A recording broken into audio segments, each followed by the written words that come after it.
Kwingineko ni kwamba kiongozi wa chama cha DCP Rigathi Gachagua ameelezea uchaguzi mdogo wa ubunge wa Ol Kalou kama kifo cha kisiasa cha chama cha UDA katika eneo la Mlima Kenya, akidai kwamba chama tawala kilipoteza umaarufu licha ya rasilimali chungu nzima za serikali wakati wa kampeni.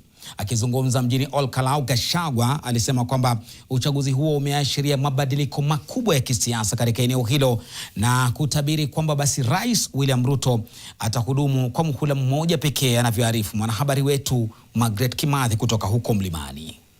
Wasaliti wote!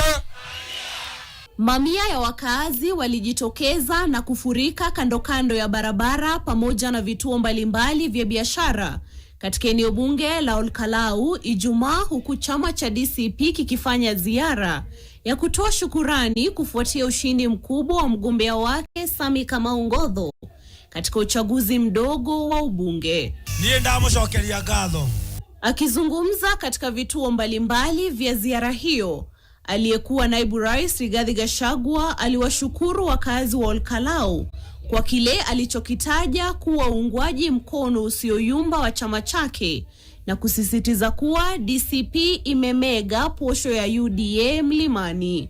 Wewe Kasongo, nilikupatia onyo, nikakwambia usiguse mlima, nikakwambia usijaribu kugusa mlima, ukagusa mlima.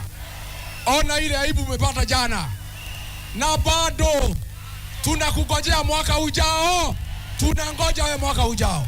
Gachagua aliwataka wakazi wa eneo la Mlima Kenya kuondoa madarakani viongozi wanaounga mkono utawala wa Rais William Ruto, akiwatuhumu kwa kusaliti maslahi ya eneo hilo. Kwa hivyo tumetangaza Operation Fagia. Nikisema harambee, fagia. Harambee! Wasaliti wote, Mama Mwanganu, Soprano, Kasongo, wafagiliwa sifagiliwe.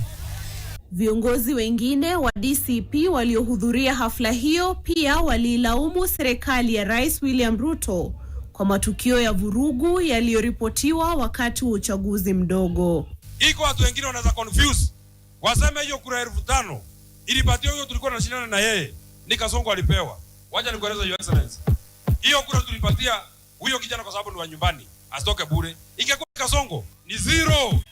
Kwa by elections zote it is only DCP ambaye imeshinda viti 4 kwa United Opposition.